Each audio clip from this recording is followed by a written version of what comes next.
Cuba bayangkan seorang penyelamat yang kelahirannya ajaib boleh buat mujizat dan akhirnya naik ke syurga. Anda mungkin rasa anda dah tahu cerita ni kan? Tapi, macam mana kalau saya cakap ada seorang lagi? Hari ni kita nak bongkar kisah pesaing Jesus yang hampir dilupakan oleh sejarah. Okey, cerita dia bermula macam ni. Ada seorang ibu dan sebelum dilahirkan anak dia, dia dapat satu penglihatan. Bukan calang-calang tapi dari Dewa Proteus sendiri. Dewa tu bagi tahu yang anak dalam kandungan dia tu bukan manusia biasa tapi dewa yang menjelma jadi manusia. Sejak dari kecil lagi, budak ni, memang luar biasa bijak. Dia selalu buat para cendekiawan dan orang-orang alim kat kuil kagum. Bayangkan, budak kecil boleh berdebat dengan orang tua-tua pasal benda-benda yang mendalam, yang jauh melangkaui umur dia. Bila dia dah besar, dia kumpul pengikut-pengikut dia, mengembara ke sana-sini untuk mengajar, sembuhkan orang sakit, halau roh jahat. Malah, ada yang cakap dia boleh hidupkan orang yang dah mati. Jadi, agaknya siapa yang kita tengah ceritakan ni? Kalau anda teka ini kisah Jesus, ramai yang fikir macam tu. Tapi sebenarnya bukan. Ini ialah Apollonius dari Tyana, seorang ahli falsafah dari abad pertama. Dan kisah hidup dia ni mungkin sengaja direka untuk jadi pencabar kepada Kristus. Dan semua persamaan ni bukan kebetulan tau. Nak faham kenapa, kita kena tengok bukan saja bila Apollonius ni hidup, tapi bila cerita pasal dia ni ditulis. 200 tahun kemudian, waktu tengah berlakunya satu perang budaya yang besar di Rom.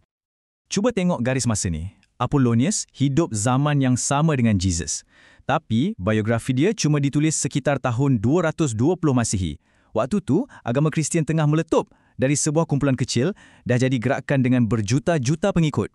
Jurang masa 200 tahun inilah kuncinya. Pada abad ketiga, Empire Rom ni macam terbahagi dua. Sebelah sini, kita ada Helenisme, tradisi, falsafah, dewa-dewi Yunani Rom yang dah berakar umi. Sebelah sana pula, kita ada Kristian, satu kepercayaan baru yang dilihat radikal dan berkembang begitu pantas sampai mengancam cara hidup lama orang Rom. Golongan elit pagan ni dah mula rasa risau. Macam yang ditulis oleh pengkritik bernama Celsus ni, cerita-cerita ajaib pasal Jesus dah jadi lebih popular berbanding ajaran ahli falsafah Yunani yang hebat-hebat. Diorang sedar yang diorang sedang kalah dalam pertarungan merebut kepercayaan orang ramai. Jadi apa diorang buat? Macam mana nak lawan balik? Jawapannya bukan dengan pedang, tapi dengan cerita. Dan di sebalik semua ni, ada seorang maharani yang bijak dan seorang penulis yang diberi satu tugasan khas untuk cipta seorang wira tandingan. Maharani Julia Domna, salah seorang wanita paling berkuasa di Rom masa tu, dia nampak ancaman Kristian ni dan dia ada rancangan. Dia upah Philostratus, seorang penulis yang hebat, untuk cari balik satu cerita lama tentang seorang wira pagan. Dan dia jumpa Apollonius, yang masa tu dah hampir dilupakan orang. Dan ini membawa kita kepada satu teori yang sangat menarik yang dipanggil Christus Build. Maksudnya, Life of Apollonius ni bukan biografi biasa. Ia adalah satu bentuk propaganda yang canggih. Tujuannya adalah untuk mencipta satu imej Kristus versi pagan. Untuk tunjukkan pada dunia Rom yang, hey, kami pun ada penyelamat kami sendiri. So, sejauh mana Philostratus ni tiru naratif Kristian, jom kita letak kisah hidup dua watak ni sebelah menyebelah. Anda akan nampak persamaannya bukan setakat ketara, tapi nampak macam disengajakan. Okey, cuba tengok ni. Kelahiran ajaib? Ada. Buat mujizat? Sama. Bangkitkan seorang gadis dari kematian? Pun ada. Malah perbicaraan depan pemerintah Rom dan kenaikan ke syurga pun selari. Ini bukan kebetulan lagi dah. Ini memang satu rekaan yang teliti. Jom kita tengok satu contoh yang paling jelas. Bab bangkitkan orang mati ni.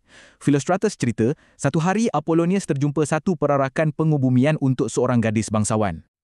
Cerita ni bunyi dia sebiji macam dalam Injil Markus kan?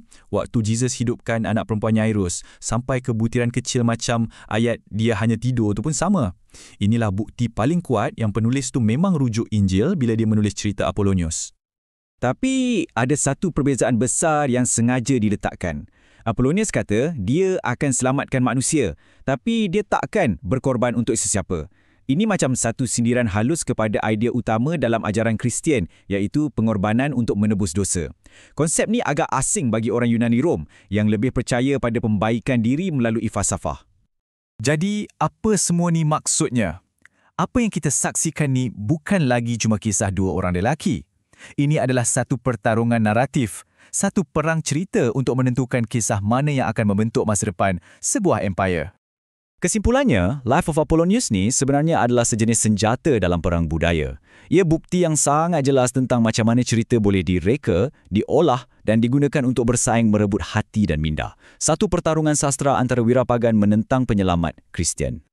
Akhirnya, cerita Apollonius ni hilang di telan zaman, manakala kisah Jesus mengubah dunia.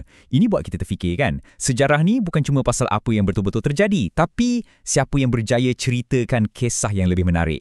Agaknya, berapa banyak lagi kisah-kisah hebat yang kita tak pernah dengar semata-mata sebab cerita mereka tewas dalam pertarungan naratif.